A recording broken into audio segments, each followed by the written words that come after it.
반갑습니다. 공매아재입니다. 오늘 토트넘과 세비야 경기가 있는데 저는 이 영상을 찍고 있네요. 결과가 어떻게 되는지 저도 궁금합니다.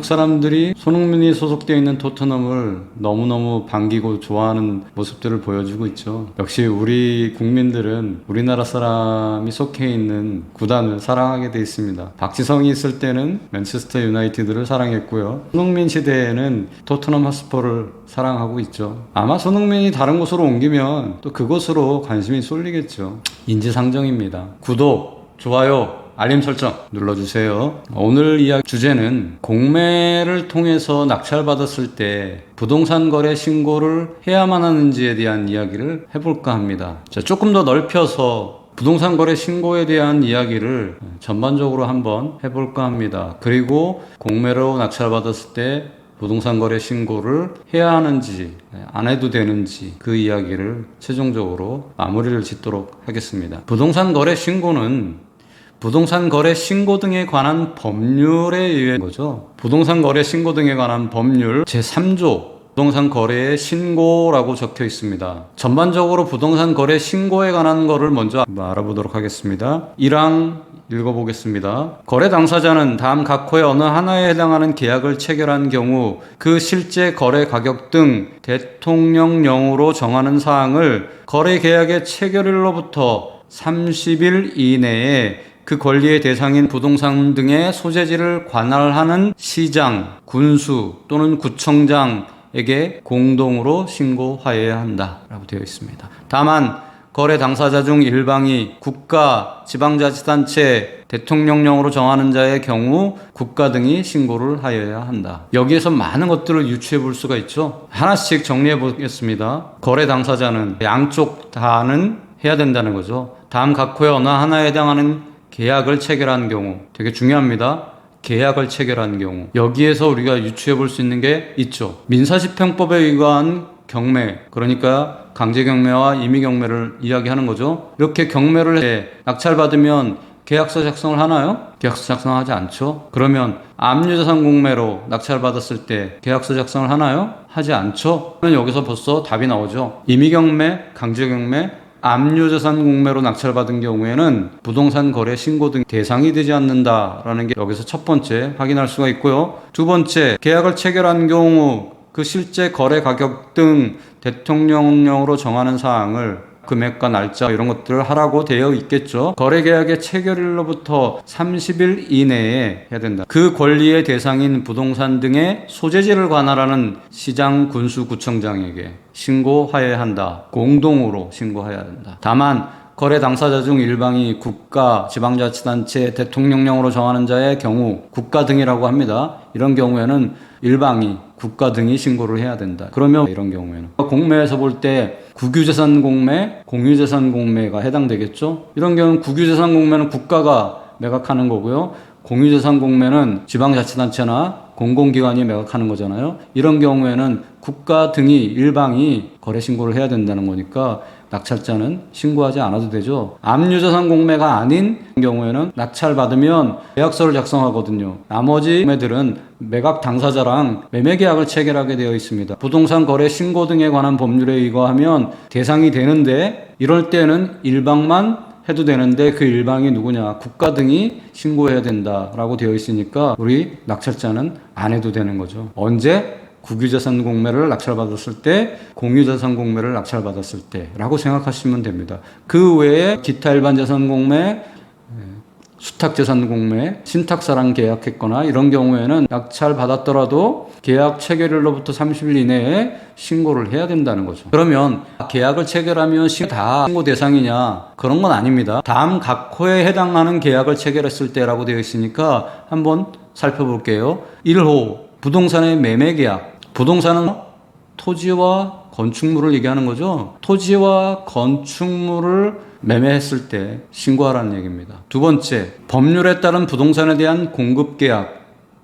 부동산에 대한 공급 계약, 그러니까 분양 계약을 얘기하는 거죠. 세 번째, 다음 강목의 어느 하나에 해당하는 지위의 매매 계약. 지위를 매매했을 때도 신고하라는 거예요. 첫 번째, 부동산을 공급받는 자로 선정된 지위를 한마디로 분양권을 매매 계약할 때 부동산 거래 신고를 하라는 이야기입니다. 두 번째, 입주자로 선정된 지위를 그러니까 입주권을 매매 계약을 할 때도 부동산 거래 신고를 하라는 이야기입니다. 자, 그러면 정리해 드리겠습니다. 부동산 거래 신고는 양 당사자가 하는데 각 호에 매매 계약을 체결했을 때 신고해라, 그런 얘기고요. 어떤 매매 계약을 의미하느냐? 부동산 매매 계약, 부동산 분양 공급 계약, 분양권 매매 계약, 입주권 매매 계약, 이렇게 네 가지 매매 계약을 체결했을 때 신고해라. 물건이 소지한 소재지 지자체장에게 신고해라. 계약 체결일로부터 30일 이내에 해라, 이렇게 되어 있습니다. 매매 계약을 체결했을 때만 대상이기 때문에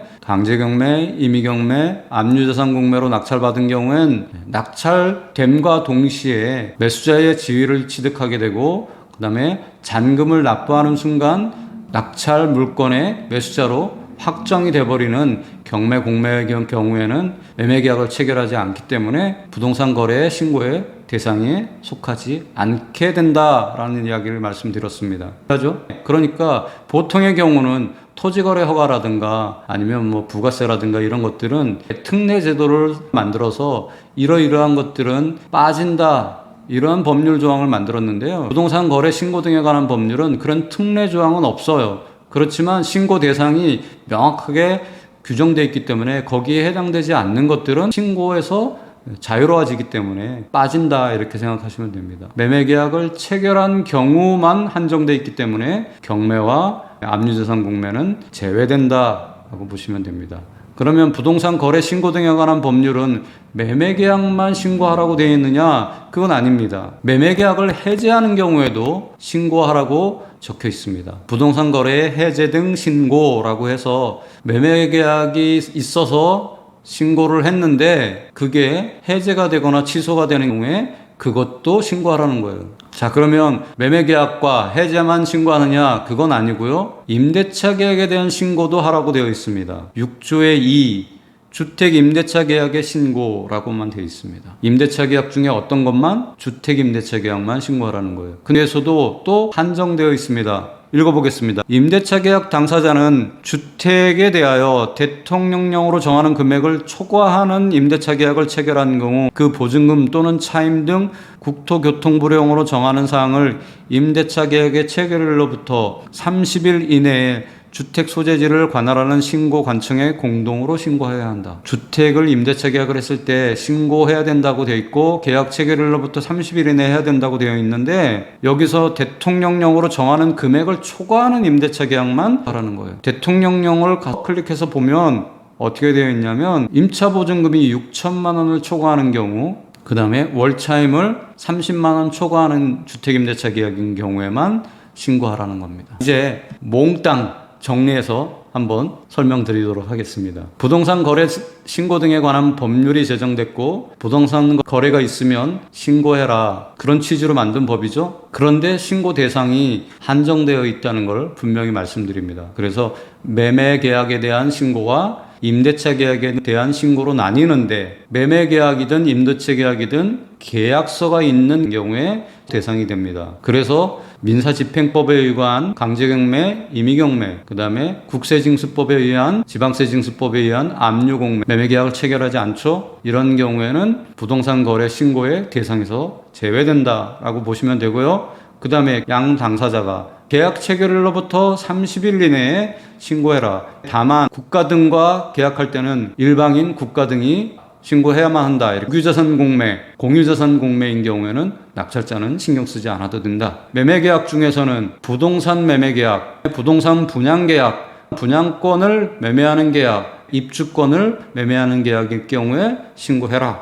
임대차 계약에서는 주택임대차만 신고해라. 그런데 주택임대차 중에서도 보증금 6천만 원을 초과하는 계약이거나 아니면 월차임 30만 원을 초과하는 계약일 때만 신고 대상이다, 이렇게 말씀드렸고요. 매매계약과 임대차 계약 외에 해제 계약이나 변경 계약이 있을 때도 신고해야만 합니다. 해제는 계약이 취소되는 걸 얘기하는 거고요. 변경은 임대차 계약이 증액이 됐거나 하는 경우에 이야기하는 겁니다. 계약 체결일로부터 30일 이내에 해야만 한다. 30일이 지나가면 과태료 10만 원이 발생한다. 라고 이해하시면 되겠습니다. 혹시나 궁금하신 분들은 직접 부동산 거래 신고 등에 관한 법률 열어서 꼭 읽어보시기 바랍니다. 그래야만 자기 것이 됩니다. 전달하는 것만 가지고 요약 정리하는 것은 좋은 선택이 아닙니다. 본인이 직접 정확하게 이 조항들 꼭 읽어보시고 법률 조항을 외우고 계시면 훨씬 더 좋습니다. 누가 그러던데 부동산 거래 신고 등에 관한 법률 제3조 제6조의 2 여기에 나온다 라고 말씀하시면 좀 있어 보이지 않을까요? 공매화자가 그러더라. 그건 지식이 아닙니다. 정확한 근거 법률을 말씀할 수 있어야만 그게 정확한 지식이 됩니다. 오늘은 여기까지 말씀드리고 다음번에는 부가가치세를 납부해야 되는지 아닌지 어디에 그런 근거 조항이 있는지 그런 이야기들을 가지고 오도록 하겠습니다. 좋아요, 구독, 알림 설정 꼭 부탁드리겠습니다. 마치겠습니다. 감사합니다.